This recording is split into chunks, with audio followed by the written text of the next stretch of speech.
জাতীয় নির্বাচনে আওয়ামী লীগের অংশ নিতে বাধা নেই বলছেন বদিউল আলম মজুমদার। এদিকে সাতপন্থীদের মুখপাত্র মোয়াজ বিন নূর গ্রেপ্তার।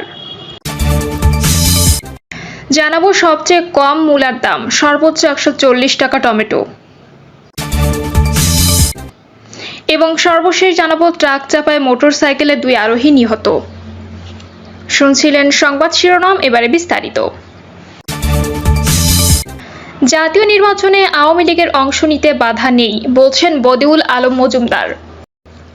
আগামী জাতীয় নির্বাচনে আওয়ামী লীগের অংশগ্রহণে কোনো বাধা দিচ্ছেন না আগামী জাতীয় নির্বাচনে আওয়ামী লীগের অংশগ্রহণে কোনো বাধা দেখছেন না নির্বাচন ব্যবস্থা সংস্কার কমিশনের প্রধান ও সুশাসনের জন্য নাগরিক সাধারণ সম্পাদক বদিউল আলম মজুমদার। তিনি বলেন, নির্বাচনে অংশগ্রহণে আমরা কোনো দলকে বাধা দিচ্ছি না। রংপুর জেলা প্রশাসকের কার্যালয়ে মুক্ত আলোচনা শেষে সাংবাদিকদের প্রশ্নের জবাবে তিনি এসব কথা বলেন। নির্বাচন ব্যবস্থা সংস্কার নিয়ে স্থানীয় প্রশাসন, রাজনৈতিক দল ও সুশীল সমাজসহ বিভিন্ন স্তরের মানুষের সঙ্গে এই মুক্ত আলোচনার আয়োজন করা হয়। তবে বদিউল আলম মজুমদার এই বক্তব্য প্রত্যাখ্যান করেছেন। বৈষম্য বিরোধী ছাত্র আন্দোলন সেখানে বলা হয় যে দলটি নির্বাচন ব্যবস্থাকে কলঙ্কিত করেছে, সে দলের নির্বাচনে অংশগ্রহণের কোনো অধিকার নেই। অন্যদিকে রাতে এক বিবৃতিতে বদিউল আলম মজুমদার বলেছেন, আওয়ামী লীগের নির্বাচনে অংশ নেওয়ার ব্যাপারে আমার বক্তব্য সংবাদ মাধ্যমে ভুলভাবে পরিবেশনা করা হয়েছে। বদিউল আলম মজুমদার বলেন, অতীতে দলীয় সরকারের অধীনে নির্বাচন হওয়ায় নির্বাচন কমিশন নিরপেক্ষভাবে কাজ করতে পারেনি।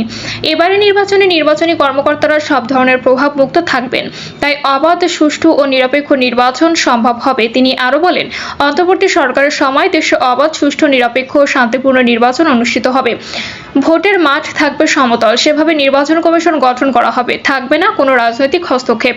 অধিকার বঞ্চিত মানুষ আদায় করবে তাদের অধিকার। নির্দলীয় তত্ত্বাবধায়ক সরকার ব্যবস্থা পুনর্বহালের রায়ে গণতান্ত্রিক ব্যবস্থা ফিরে আসার গুরুত্বপূর্ণ দ্বার উন্মোচিত হয়েছে বলে মন্তব্য করেন বদিউল আলম মজুমদার।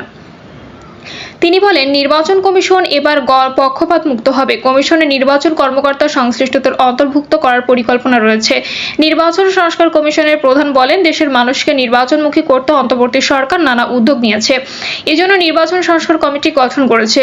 উৎসবের ভোট যাতে ফিরে আসে, এজন্য সব ধরনের ব্যবস্থা নেওয়া হচ্ছে। ইভিএম মেশিন ছিল একটি কালো বাক্স। অতীতের নির্বাচনে রাজনৈতিক দলগুলো মেশিনের মাধ্যমে ভোট দিয়ে খেলা করেছে। এই দুর্বল পদ্ধতি বাংলাদেশের জন্য নয়, মানুষ এটাকে গ্রহণ করেনি। 24-এর গণ অভ্যুত্থান প্রসঙ্গে বদিউল আলম বলেন, এই বিপ্লবে নতুন মাত্রা যুক্ত করেছেন রংপুরের শহীদ আবু সাইদ। তার আত্মত্যাগের কারণে সারা দেশে আন্দোলন বেগবান হয়েছিল, যে কারণে শেখ হাসিনা পদত্যাগে বাধ্য হয়েছিলেন। তার অবদান সারা দেশের মানুষ কৃতজ্ঞতার সঙ্গে স্মরণ রাখবে।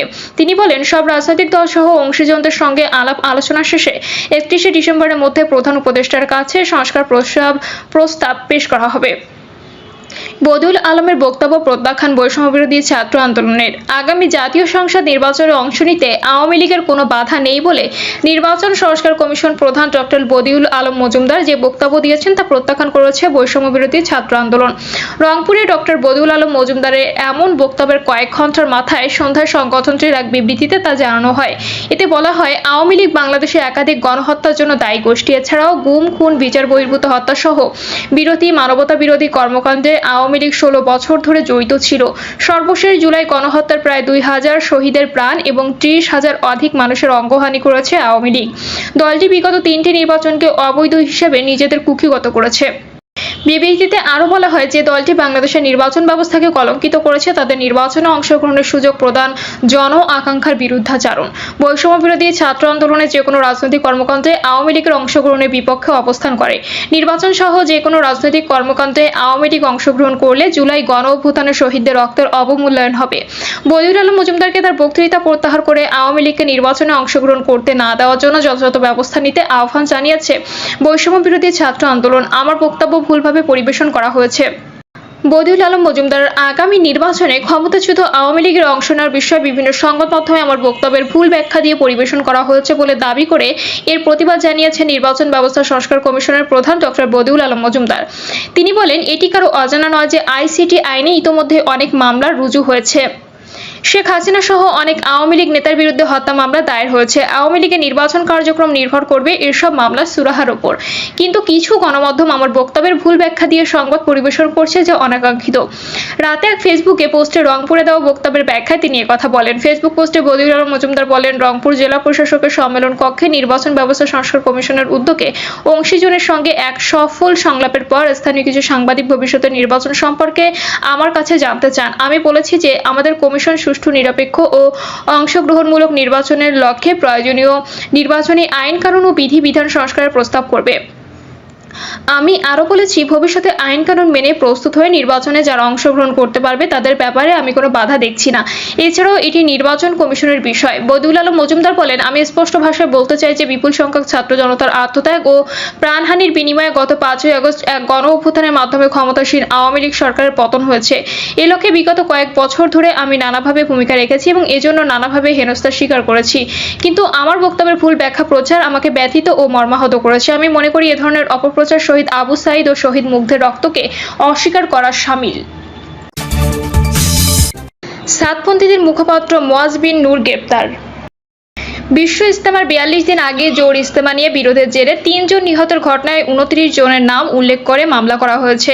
মামলায় অজ্ঞাত আসামি রয়েছে শত শত। এর মধ্যে সাতপন্থীর মুখপাত্র মামলার 5 নম্বর আসামি মুয়াজ বিন নূরকে গ্রেপ্তার করা হয়েছে।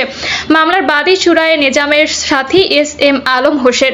তিনি কিশোরগঞ্জ সদর থানার গাইটাল গ্রামের এস.এম. মোক্তার হোসেনের ছেলে ও আলমিশুরার কিশোরগঞ্জ জেলার সাথী। পুলিশ জানায়, টঙ্গী ইজতেমা মাঠে 3 জন নিহতের ঘটনায় গতকাল মামলা হয়।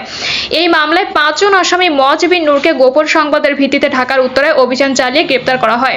মামলার এজাহারে সাতপন্থীদের শীর্ষ মুরব্বী ওয়াসিফুল ইসলাম সহ 29 জনকে আসামি করা হয়। অজ্ঞাত শত শত আসামি। সবচেয়ে কম মূলার দাম, সর্বোচ্চ 140 টাকা টমেটো। গত সপ্তাহে বাজারে সব সবজির চড়া দামে বিক্রি হলেও এ সপ্তাহে অনেক সবজির দাম কিছুটা কমেছে। তবে 2-3 ধরনের সবজির মৌসুম পুরোপুরি শুরু না হয় সেগুলো প্রতি কেজি 100 বা তার বেশি দরে বিক্রি হচ্ছে। এই মুহূর্তে বাজারে সবচেয়ে কম দামের সবজির মধ্যে রয়েছে মূলা, যা 30 টাকা কেজিতে বিক্রি হচ্ছে। অন্যদিকে বাজারে উঠতে শুরু হওয়া পাকা টমেটো বিক্রি হচ্ছে প্রতি কেজি 140 টাকায়। সাপ্তাহিক ছুটির দিন আজ বাজারে প্রতি পিস ফুলকপি বিক্রি হচ্ছে 40 টাকায়, প্রতি পিস বাঁধাকপি 40 টাকায় বিক্রি হচ্ছে, প্রতি কেজি নতুন টমেটো বিক্রি হচ্ছে প্রতি 140 টাকায়, মূলা প্রতি কেজি 30 টাকা, লম্বা বেগুন প্রতি কেজি 60 টাকা, গাজর প্রতি কেজি 80 টাকা, গোল বেগুন প্রতি কেজি 80 টাকা, পেঁয়াজ ফুল প্রতি আঁটি 20 টাকায়, ঝিঙা প্রতি কেজি 80 টাকায়, শালগম প্রতি কেজি 50 টাকায়, পটল প্রতি কেজি 80 টাকায়, কাঁচা টমেটো প্রতি কেজি 50 টাকায় বিক্রি হচ্ছে। রাজধানীর মালিবাগ বাজারে বাজার করতে এসেছেন বেসরকারি চাকরিজীবী সাইদুর রহমান। তিনি বলেন, গত সপ্তাহের তুলনায় সবজির দাম কিছুটা কমেছে, এটা ঠিক। তবে শীতের এই সময় এসে সবজির দাম সবচেয়ে কম হওয়ার কথা থাকলেও সেভাবে এখনো বাজার কমেনি। গত সপ্তাহে যেগুলো 70 থেকে 80 টাকা ছিল, আজকের বাজারে সেই সবজিগুলো 50 থেকে 60 টাকা এসেছে। তবে এখনো কিছু কিছু সবজি 100 টাকায় ঘরে রয়ে গেছে। সবজির দামের বিষয়ে শান্তিনগর বাজারের বিক্রেতা মাসুদ রানা বলেন, গত সপ্তাহের তুলনায় প্রতিটি সবজিতেই 10 থেকে 12 টাকা কমেছে। আগামী সপ্তাহে এই দাম আরো কমতে পারে। তবে এখন মৌসুম না হয় ঢেঁড়স, বরবটি, করলা, পটলের দাম বেশি। আজকের বাজারে সবচেয়ে কম দামের সবজির মধ্যে রয়েছে মূলা, যা প্রতি কেজি 30 টাকা দরে বিক্রি হচ্ছে। কেবল নতুন উঠতে শুরু করায় পাকা টমেটোর দাম কিছুটা বেশি যাচ্ছে, যা প্রতি কেজি 140 টাকায় বিক্রি হচ্ছে। আজকের বাজারে সবচেয়ে বেশি দামি সবজি নতুন এই টমেটো। প্রিয় দর্শক, এই ছিল এখনকার সর্বশেষ সংবাদ। আপডেট সব সংবাদ পেতে চ্যানেলটি সাবস্ক্রাইব করে বেল আইকনটি ক্লিক করে রাখুন।